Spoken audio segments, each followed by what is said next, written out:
लोगों की सफलता का राज। पिता और बेटे की कहानी। एक बच्चा अपने पिता से पूछता है, पापा आखिर महान शब्द का मतलब क्या होता है? मैंने बहुत जगह पढ़ा है कि वो व्यक्ति महान था, उसने ये किया, उसने वो किया। आप मुझे समझाओ कि महान लोग कौन होते हैं और वे महान कैसे बनते हैं? पिता ने कहा, ठीक है। पिता ने बेटे को महान शब्द का अर्थ समझाने की एक तरकीब सोची। उन्होंने बेटे से कहा, चलो दो पौधे लेकर आते हैं, एक को घर के अंदर लगा देते हैं और दूसरे को घर के बाहर। पौधे लगाने के बाद पिता कहते हैं, बेटा तुम्हें क्या लगता है इन दोनों पौधों में से कौन सा पौधा बड़ा होगा और सुरक्षित रहेगा? बेटे ने कहा, पिताजी ये भी कोई पूछने वाली बात है, जो पौधा हमारे घर के अंदर है वो सुरक्षित है, वो बड़ा होगा, जबकि बाहर वाला पौधा बिल्कुल सुरक्षित नहीं है। उसे बहुत सारे मौसम झेलने होंगे, उसे कोई जानवर भी खा सकता है। पिताजी शांत रहे और उन्होंने कहा, बेटा इसका जवाब मैं वक्त आने पर दूंगा।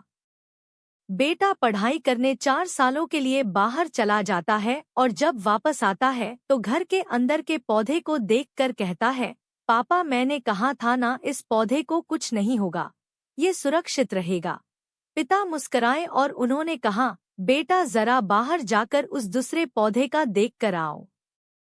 बेटा जब बाहर जाकर देखता है तो एक बहुत बड़ा पेड़ वहां पर होता है। बेटे को यकीन नहीं हो रहा होता कि आखिर वो इतना बड़ा कैसे हो गया, जबकि घर के अंदर का पौधा तो इससे 100 गुना छोटा है।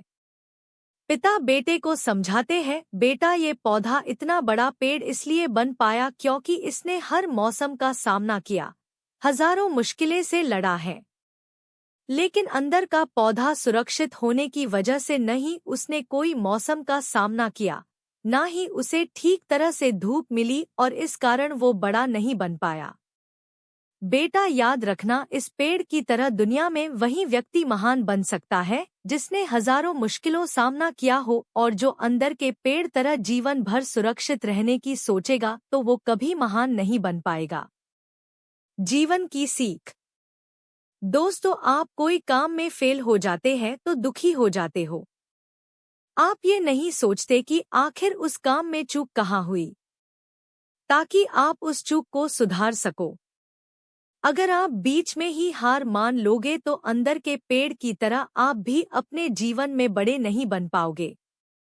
महान लोग महान बनने से पहले बहुत बार फेल हुए हैं, उसके बाद ही वे महान बन पाए हैं। अगर आप फेल होने के बाद भी अपने काम के लिए अड़े हुए रहते हैं तो समझ जाओ आपको महान बनने से कोई नहीं रोक सकता। ऐसी नई नई कहानी सुनाने के लिए मेरे चैनल को सब्सक्राइब जरूर कीजिए, वीडियो को लाइक शेयर कीजिए। धन्यवाद।